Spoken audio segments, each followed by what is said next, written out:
तो इस प्रकार से दे दे प्यार दे जो वन हिट हुई थी, उसके हिट होने का कारण ये नहीं था कि एक 50 साल का नायक अपने से आधी उम्र की नायिका के साथ में सफलतापूर्वक रोमांस करता है, बल्कि कारण ये था कि सेकंड हाफ में जब नायक उसे अपने परिवार से मिलाने ले जाता है और तब जब वो अपने बच्चों का सामना करता है और बेटी जो उस नायिका की हम उम्र है, जिसके साथ में आज उसका अफेयर चल रहा है, और जाहिर है कि वो बेटी उससे नाराज होगी, बेटी की एंगेजमेंट होने वाली है और वो बहुत असहज महसूस करती है। और किस प्रकार अजय देवगन का जो पात्र है वो अपनी बेटी का दिल जीतता है और किस प्रकार एंड में वो उसे अपने कंधों पर बैठा कर लाता है, जैसे कि वो उसको किडनैप करके, उसका अपहरण करके लाया हो, जबरदस्ती अपनी बेटी का विवाह करने के लिए। दिल में दोनों की इच्छा है, बेटी की भी और उस लड़के की भी, लेकिन कुछ चीजें थी जो रास्ते में आ रही थी, लेकिन नायक ने उनको दूर किया और एंड में उसने अपनी बेटी का घर बसाया और बेटी का दिल जीता। इस कारण दे दे प्यार दे वन हिट हुई। अब हम आते हैं दे दे प्यार दे टू। अब जो नायिका है आधी उम्र की, वो अपने घर वालों से मिलाने के लिए नायक को लेके जाती है और जाहिर है समय व्यतीत हो चुका है, तो नायक की भी थोड़ी उम्र बढ़ी है, नायिका की भी उम्र बढ़ी है। बहरहाल वो जाते हैं और पिता के रूप में हमें मिलते हैं आर माधवन और माता के रूप में मिलते हैं गौतमी कपूर। दोनों बहुत ही टैलेंटेड अभिनेता हैं और आर माधवन तो एक एस्टैब्लिश्ड हीरो भी हैं और बहुत ही टैलेंटेड एक्टर हैं। तो अब उनके पॉइंट ऑफ व्यू से देखा जाए, कोई भी पिता नहीं चाहेगा कि उसकी लड़की अपने से दुगने उम्र के आदमी से, जो उम्र में उससे भी साल डेढ़ साल बड़ा हो, उससे वो विवाह करे। जाहिर है आप भी नहीं चाहोगे, कोई भी नहीं चाहेगा, लेकिन ये कहानी वहां पर जाकर ब्लॉक हो जाती है। और आर माधवन ने जो एक डिलेमा है, जो उसकी एक पिता की पीड़ा है कि वो मॉडर्न है, आधुनिक है, हर तरीके से अपने आप को अपग्रेड करने के लिए तत्पर है, वो भी और उसकी पत्नी भी। हम लोग प्रोग्रेसिव हैं, मॉडर्न है, लेकिन ये जो एक मनोवैज्ञानिक पीड़ा है कि कोई भी पिता नहीं चाहता कि उसकी बेटी अपने से उम्र के दुगने आदमी के साथ में इन्वॉल्व हो, फिर वो उससे विवाह भी करे। तो ये एक ऐसी परिस्थिति है जो जो दर्शक भी देख रहे हैं फिल्म को, क्योंकि इस बार जो है दे दे प्यार दे वन के अंदर जिसके साथ में आइडेंटिफाई करता है audience, the dramatic need technically जिसको बोला जाता है, उसके साथ में ऑडियंस का आइडेंटिफाई करना अनिवार्य होता है।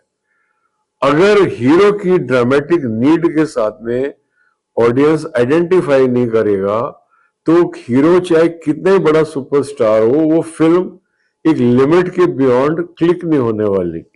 सुपरहिट नहीं होने वाली। क्योंकि वो जो ध्येय,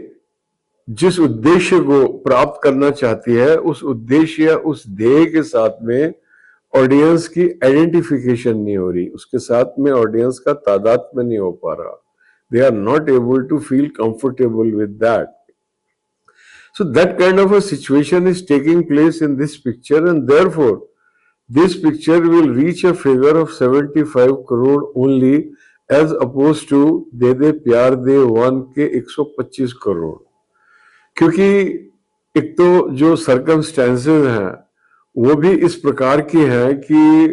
नायक के नायकत्व को डिमिनिश करती है, क्योंकि इस पार्ट के अंदर जो नायक की ड्रामेटिक नीड है, एक 50-52 साल के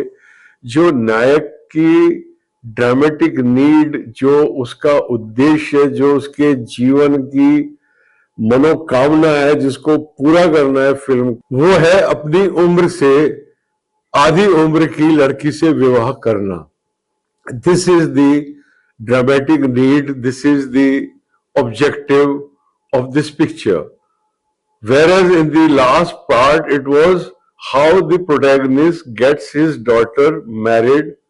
in spite of obstacles that he has created in her marriage. That was a very different ball game altogether. This is a different ball game altogether. और यहाँ पर जिस डिलेमा में हमारा नायक था पार्ट 1 में, उस डिलेमा में आर माधवन है और बहुत सारी आवाजें उठ रही हैं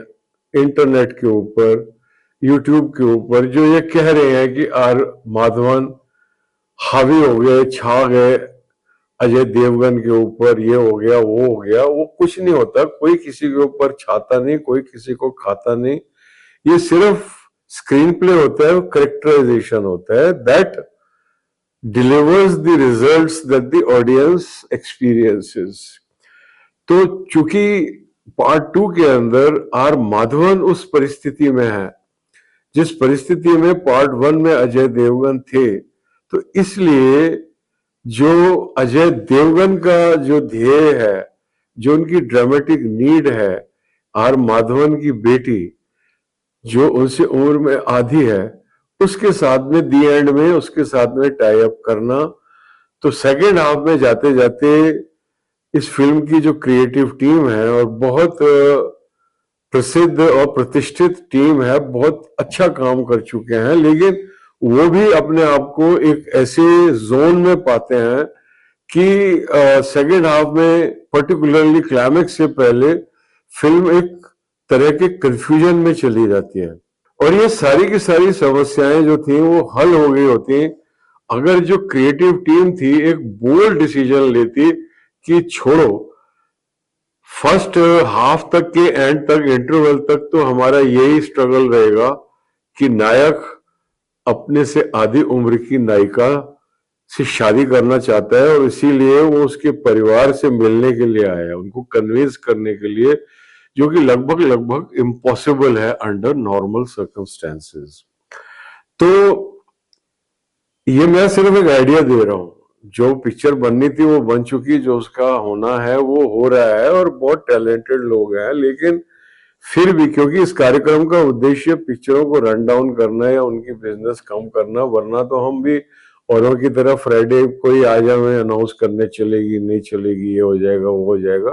that is not the objective of this podcast. तो मैं ये कहना चाहता था कि अगर सेकेंड हाफ के अंदर जो मीजान जाफरी की एंट्री है, और जावेद जाफरी पार्ट 1 में भी आ चुके हैं और उनको अजय देवगन का घनिष्ठ मित्र भी दिखाया जा चुका है पार्ट 1 के अंदर, और इसमें भी वो शुरुआत करते हैं सूत्रधार के रूप में और बाद में उसके मित्र के रूप में आ जाते हैं। तो जब हमारे पास में ये बैकड्रॉप मौजूद थी,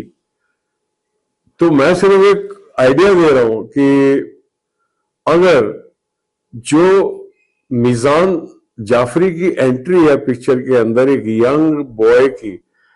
अगर वो आर माधवन की जगह अजय देवगन ने कराई होती और ये दिखाया गया होता कि उसके दोस्त का वो बेटा है, अपने दोस्त के साथ में वो प्लान करता है कि यार जो भी था, मैं अब तक जो भी मेरे मन में चल रहा था वो ठीक था, लेकिन अभी मैं मैच्योर हो गया हूं और एज ए मैच्योर पर्सन ये मुझे सेक्रीफाइस करना चाहिए था। तो ऐसी ही एक फिल्म थी दीवाना, शाहरुख खान के करियर के शुरुआती दौर की, और उस वक्त ऋषि कपूर एक स्टैब्लिश बड़े स्टार थे और वो दिव्या भारती उनसे प्यार करती थी, लेकिन सेकेंड हाफ में जब उनको पता लगता है कि ये यंग हीरो इसका दीवाना है, तो वो सेक्रीफाइस करते हैं अपने प्यार को। तो अगर उस टाइप का कुछ होता सेकेंड हाफ में, तो मुझे ऐसी फीलिंग आ रही है कि ये पिक्चर सुपर हिट होती, क्योंकि ये एक ऐसी फ्रेंचाइज है जिसके अंदर कॉमेडी भी होती है और इमोशन भी होता है। पार्ट 1 के अंदर भी कॉमेडी भी थी,